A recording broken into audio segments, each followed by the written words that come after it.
Alright, recording appears, different camera. That's an Anton response video again, of course, probably, mostly. He says some things and you're just like, come on, you can't be saying that shit. So I'm gonna have to respond to it.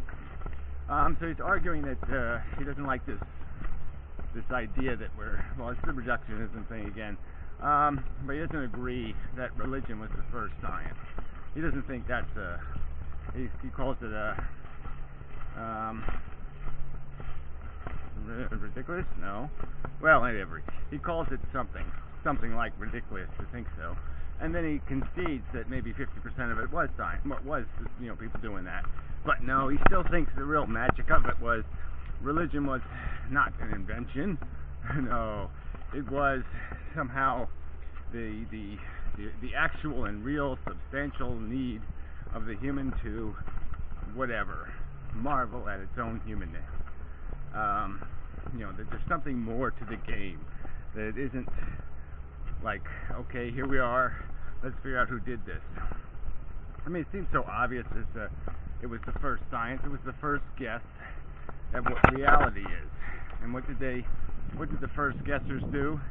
Yeah, they basically created a human god, an asshole, who they had to, bow to and kiss up to, and, tell him how great he looked and smelled, or else he was going to smite them, or in some other way, fuck them up. And it just seems so obvious. Look at all, the animal sacrifices, all this stuff is just, these rituals are just god food. That's all it is. They just come up with ways to feed the machine, the thing, the environment, so the environment wouldn't hurt them. And until they were just wrong conclusions. There is no God. This system is just chaos and nonsense. I mean, not chaos, it's the wrong word to use. It's a stupid word. It's a mechanical system that is running on very few principles. And certainly principles like fairness and just desserts and all that stuff, nope, don't exist in this reality. Alright, enough of that. Alright. So, quoting him, ow, fuck, that really hurt, right in the soft skin. Didn't leave anything in there. Alright, I don't think you can reduce a person to reflexes and chemistry. Something like that. Yeah, well, why not? Yeah, so it just says he doesn't think so. And later on he cites science, like the new science is somehow proved. There's no speed of light, there's no constant. Everything we thought about the truth of biology and evolution, that's all a lie. The unicorn really did do it after all. Yeah, I mean, he sort of mocks the idea of science reducing the truth to clarity. Like, what a joke, scientists trying to figure out the truth. Well, what's his truth? His truth is, let's all go back to being moron cavemen who only give a fuck about their immediate needs, who can apply no judgment. I mean, it's just, no rational judgment. Let's go back to voodoo and bones and throwing virgins into volcanoes. I mean, marvelous. Yeah, sorry, no sale. No. We know. Oh, he uses the epigenetic effects again. So again, this epigenetics comes up in this phantasmagorical context, as if epigenetics demonstrates anything but the fact that you can, through your lifestyle, damage your reproductive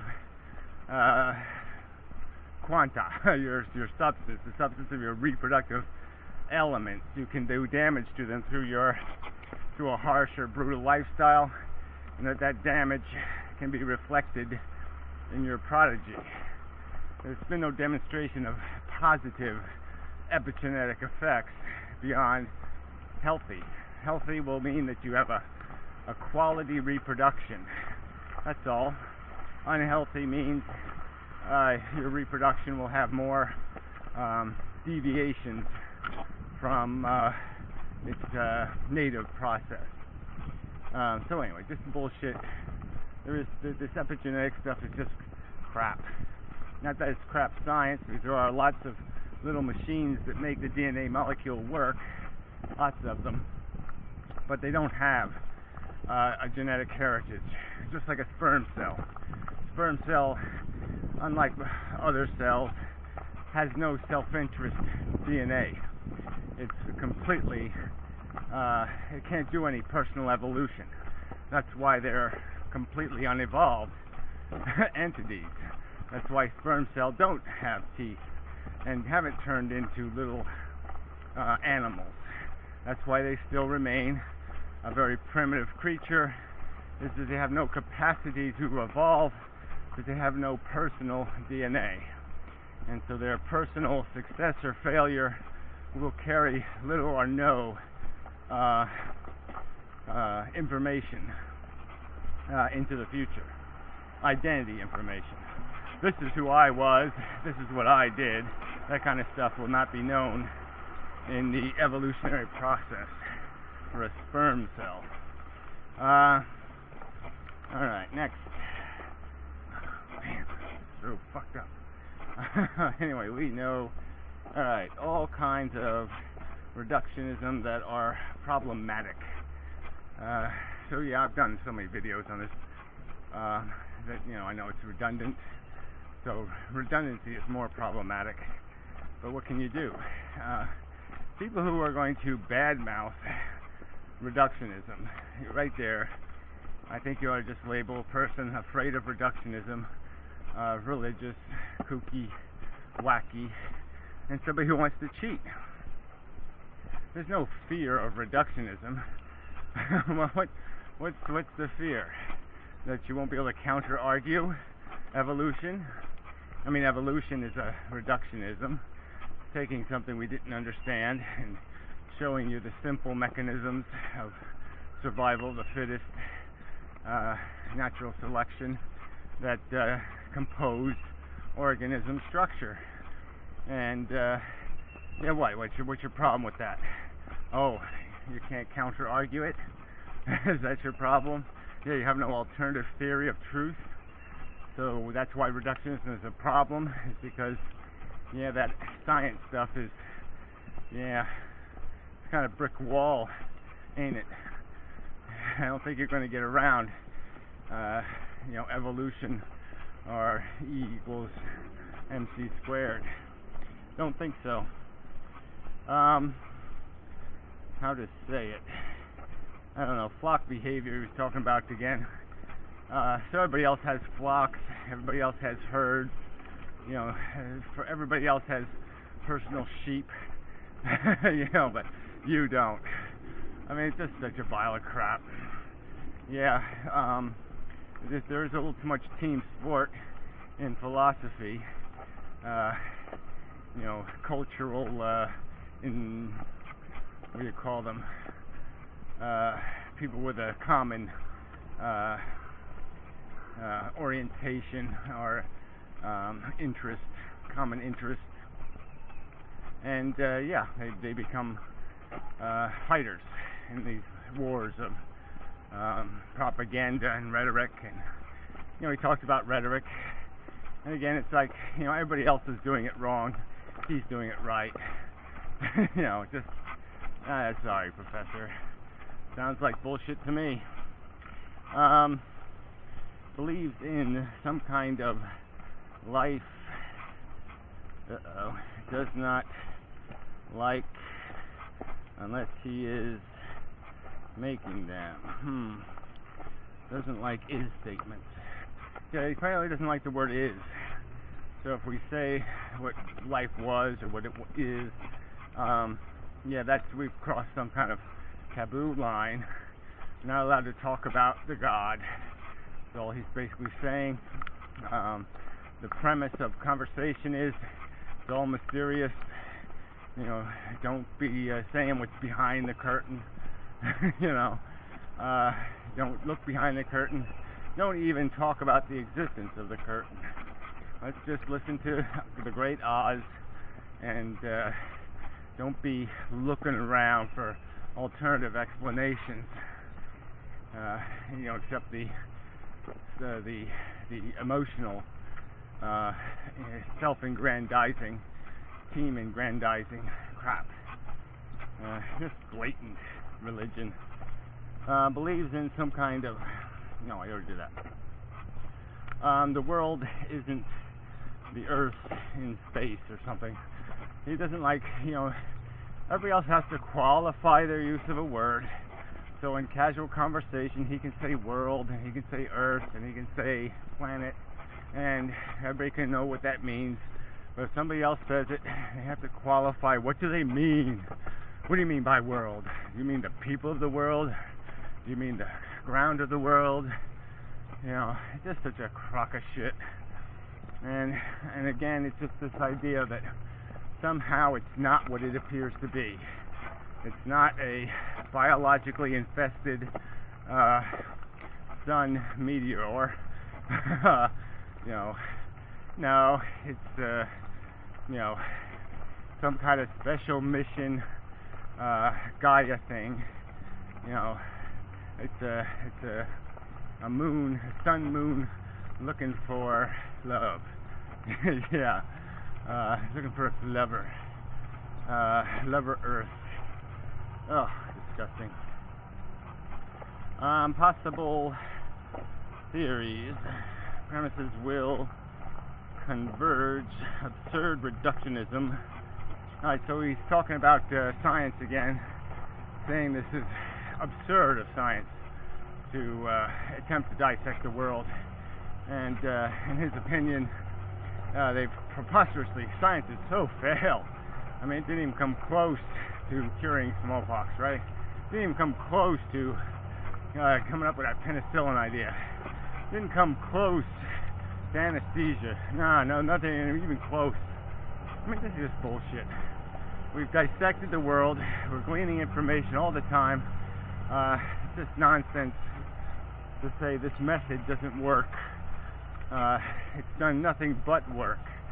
The only thing that doesn't work is the residual, you know, multi-use of knowledge. Yeah, greedy people can abuse knowledge. Duh. Malicious people, in fact. Increase ignorance as you increase knowledge. Just a completely non sequitur, just nowhere to go with that kind of bullshit. Yeah, there's a point where a little bit of knowledge, we can come up with all these little phrases. A little bit of knowledge is a dangerous thing. That's right. You can have enough knowledge to know how to turn the key on a car, but you don't know how to drive it. Or you can have enough knowledge to turn the steering wheel left and right, but not enough knowledge to know you can't go 150 miles an hour and expect to be able to stop in 10 feet.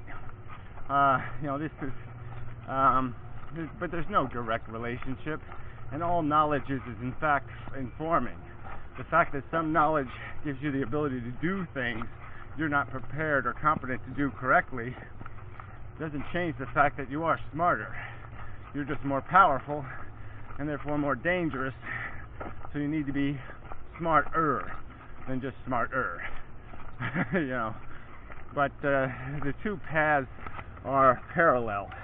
The knowledge to use something responsibly and to understand how it works, they're in parallel. They're both going out there somewhere, and they're not dependent on each other. And so I would argue that a moral compass or an ethical restraint, these are things you can have without having much intelligence. It doesn't take much intelligence to learn that caution is a good thing. that being careful and considerate and methodical, and that haste makes waste, solve the problem. Quite obviously, there's lots of smart people who don't know that simple truism. That's not the fault of the intelligence. That's not the fault of discovering rational atomic theory. No, it's the fault of the assholes who can't figure out the obvious because they're blinded by their human desire, their animal desire, their greed and selfishness. Alright. Daydreaming of primitive culture. Now this is the real bottom line. He talks in glowing terms about the wonderful days of old when humans were ignorant of how the world works, and they could live in a spirit world and molest and rape and pillage and and live a brutally hard existence,